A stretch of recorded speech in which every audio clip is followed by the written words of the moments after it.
Reports नीचे अम्मा इसका sorrow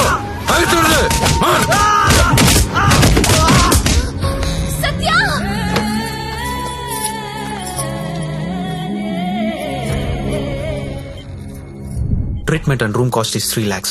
You have to deposit 1 lakh immediately, as soon as possible.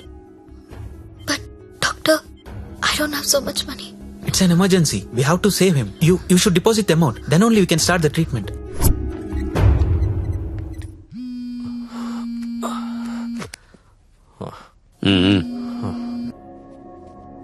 Hello అన్నా, నేను హాస్పిటల్లో ఉన్నాను. మా ఆయన ఎవరో కొట్టారన్నా. డబ్బు కావాలి. 1,00,000 రూపాయలు హెల్ప్ చేస్తావా? నా దగ్గర లేవమ్మా. అన్న ప్లీజ్ అన్నా, మీరు తప్ప నాకెవరో తెలియదన్నా. ప్లీజ్ చూడండి అన్నా. పోనీ కస్టమర్ని ఎవరినైనా చూడమంటావా? చెప్పు, చూడమంటావా? హలో హలో, మాట్లాడనా? మంజు, నువ్వు వెళ్ళరా.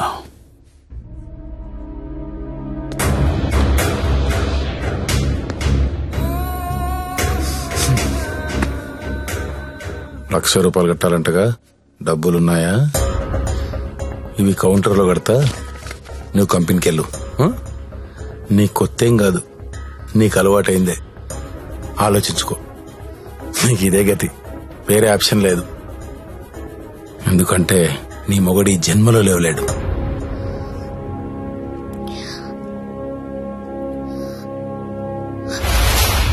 నా మొగుడు జన్మలో లేవలేడని నీకెలా తెలుసు? నీకెవరు చెప్పారు? అసలు నువ్వు హాస్పిటల్కి ఎందుకు వచ్చావు? నా మొగుడిని కొట్టింది మీరే కదా?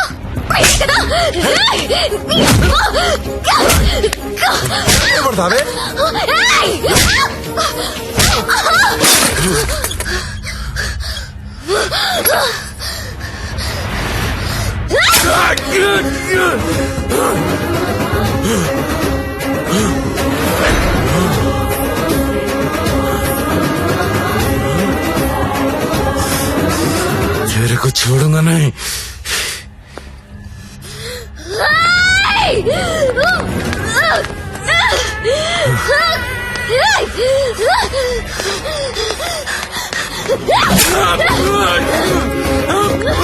ఏంటా వేలు చూపిస్తున్నావు?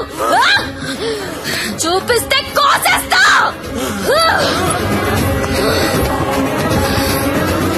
Excuse me, Yes? Bill pay చేయాలి. Patient name? సత్య. 1 lakh.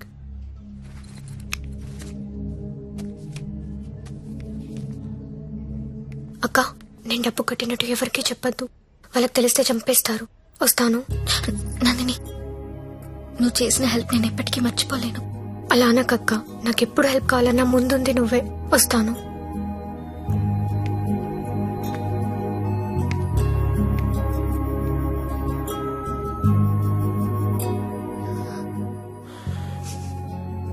ఎందుకు ఏడుస్తున్నావు?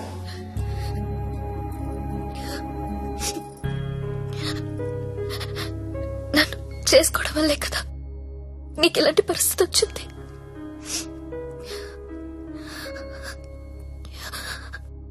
నాలాంటి దాన్ని ఎందుకు చేసుకున్నావు సత్య?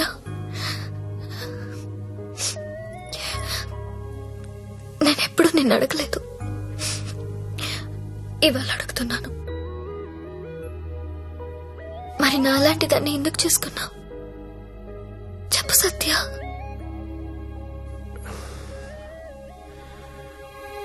అర్ధాంతరంగా తల్లి తండ్రి చనిపోయి అక్క నేను అనాథలయ్యాం. ఓ వేశ్య మమ్మల్ని చేరదీసింది. నువ్వెందుకు పెళ్లి చేసుకోలేదు? నన్నెవరు పెళ్లి చేసుకుంటారు? అందరూ నీచంగా చూసి కులతను నేను. అప్పుడే నిర్ణయించుకున్నాను, నేను అలాంటి అమ్మాయిని పెళ్లి చేసుకుందామని. ఒకరోజు ఆమె తిరిగి రాలేదు. తర్వాత తెలిసింది అమ్మ యాక్సిడెంట్ లో చనిపోయిందని. ఈ సిటీలో నాలాంటి వాళ్ళు చాలా మంది ఉన్నారు. మరి నన్ను ఎందుకు చేసుకున్నావు?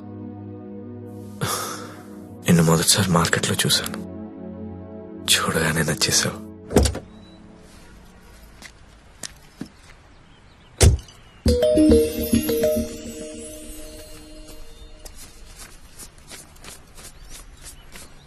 ఇంకా 5,000 ఇస్తా ఆగు.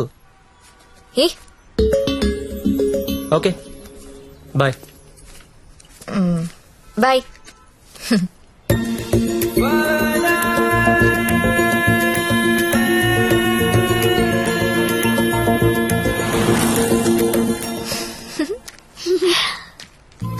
ఏ చిన్న ఏమన్నా తిన్నారా? ఇదిగో ఇవి తీసుకోండి. థ్యాంక్స్ అక్క.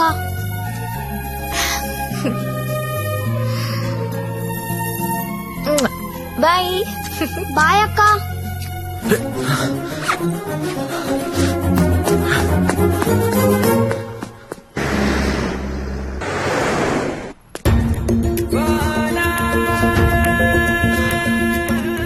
రే, ఇందాక మీ డబ్బులు ఇచ్చిన అమ్మాయి ఎవరు?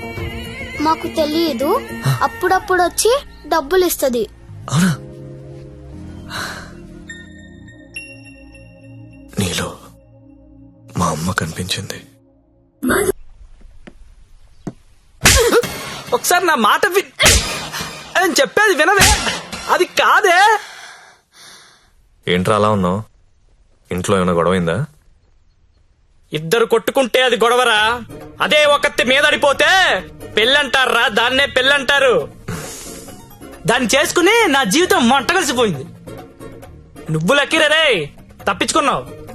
అరే, ప్రతి చిన్న విషయాన్ని బూతద్దంలో పెట్టి చూస్తుంది. అలా చూస్తే బుద్ధుడు కూడా బోతల్లా కనపడతాడు. మరి నువ్వు పెళ్లికి ముందులా లేవు, మారిపోయావు. మరి మారక రోజు యాక్టింగ్ చేస్తూ కూర్చుంటావా? అది ఎప్పుడు నచ్చొచ్చినా స్లో మోషన్ చూడాలంటే ఎలాగా? మాకు పనులుండవా? నేను బ్యూటీ పార్లర్ కి వెళ్తున్నా. దీనికి ఎందుకు నా బ్యూటీ పార్లర్? ముగుడు చూపించాను అనుకుంటున్నావా? దీని అందం ఊరంతా చూపిస్తుంది, నరకం నాకు చూపిస్తుంది.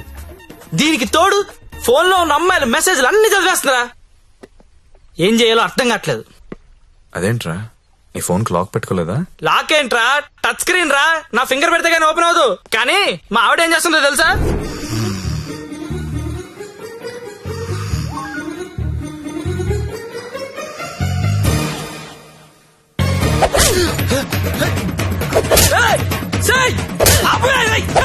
రే, టైం బాంబ్ అయినా టైం అయ్యాక పేలుతుందిరా. కానీ పిల్లలు ఎప్పుడు పేల్తారో తెలియదు.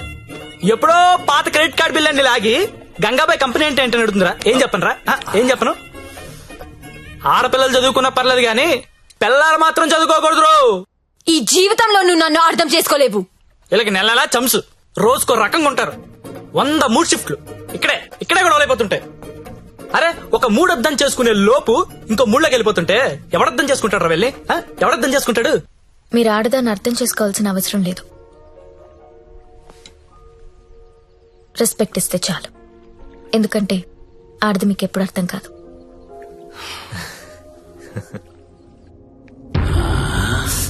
అబ్బో, బాగానే కూసిందిరా. ఇది చిన్నదే అన్నా, వెనుక కూడా కోసింది. అది పొడుగ్గా దిగింది. అమ్మో, ఈ మధ్య ఆడోళ్ళు చాలా వైలెంట్ గా తయారైపోయారా. చూస్తుంటేనే భయం వేస్తుంది. సార్, ఏంటి ఇలా వచ్చావు? నాన్నకు బాలేదని ఫోన్ వచ్చింది. నేను ఊరెళ్ళిపోతాను సార్. ఇంటికెళ్ళి మళ్ళీ వస్తావు కదా? ఇక రాను సార్, అమ్మ వాళ్ళతోనే ఉంటాను. మరి అక్కడే ఉండిపోతే డబ్బులు ఎలా నీకు? దాచుకున్న డబ్బు కొంత ఉంది సార్. అక్కడికెళ్ళి ఏదో ఒక ఉద్యోగం చూసుకుంటాను. అమ్మా నాన్నకు నేను తప్ప ఎవరూ లేరు. నేను వెళ్ళాలి. ఇది చేసుకుంటే వాళ్ళని చూసుకోవచ్చు కదా. నేను చేస్తున్న పని ఏ రోజు బయటికి వచ్చినా అమ్మా నాన్న తట్టుకోలేడు సార్. పరువు పోతుంది. ప్లీజ్ సార్, నన్ను వదిలేయండి. ఓహ్, నువ్వు ఇలా అడుగుతుంటే నాకు బాధగానే ఉంది. ఓ పని చేద్దాం, ఒక ఇంపార్టెంట్ కస్టమర్ ఉన్నాడు, అక్కడికెళ్ళు. అదే లాస్ట్గా. రేపు హ్యాపీగా ఇంటికి వెళ్ళిపోదు గాని, ఓకేనా? Thank you sir. Best of luck.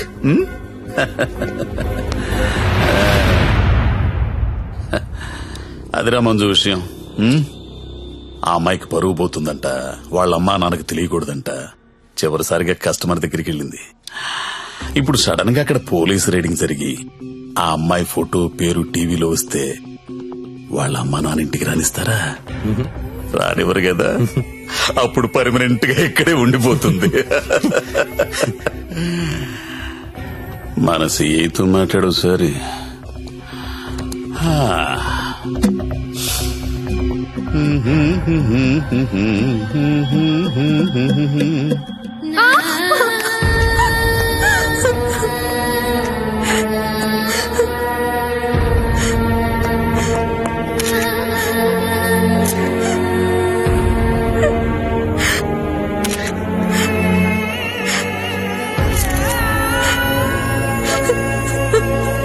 నిన్న రాత్రి స్టార్ హోటల్ పై జరిగిన పోలీస్ రైడ్ లో నందిని అనే 22 ఏళ్ల యువతి వ్యభిచారం చేస్తూ పట్టుబడింది. వివరాల్లోకి వెళ్తే తనది వరంగల్ దగ్గరలోని జన్పాక్ అని తెలిసింది. బీటెక్ చదువుకుని కూడా అడ్డదారిలో డబ్బు ఎక్కువగా సంపాదించవచ్చనే ఆశతో ఈ వృత్తిని ఎంచుకున్నట్లు మా విలేకరులు చెప్తున్నారు. ఈ ఘటనలో పట్టుబడిన నందినియే కాదు, తన ఫ్రెండ్ సత్య. చాలా వరకు అమ్మాయిలు జల్సాలకు అలవాటు పడి వాళ్ళు తప్పు చేస్తున్నారు. It's not only about Nandini Satya. వాళ్ళు చాలా తప్పు చేస్తున్నారు. ఏదో ఒకటి చేయాలి సత్య. నువ్వెన్నా లక్ష్మి, ఎంత దూరమైనా వెళ్ళు. నువ్వేమనుకుంటా చెయ్యి, వదలదాల్ని.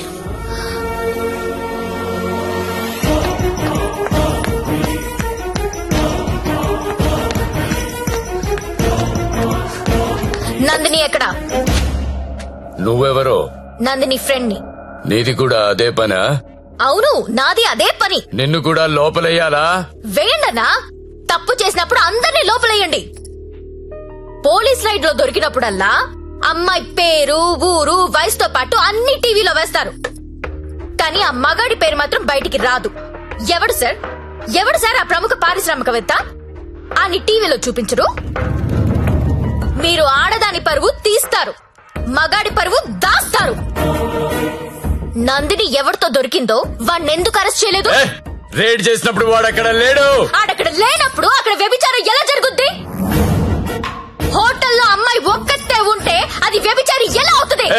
ఏమరుస్తున్నావు? క్యా బకరీ రే తూ? కత్రా కత్రా ఖా జాऊंगा. నందిని ఎక్కడా? నందిని ఎక్కడా? సార్, అమ్మాయి సూసైడ్ చేసుకొని చచ్చిపోయింది సార్.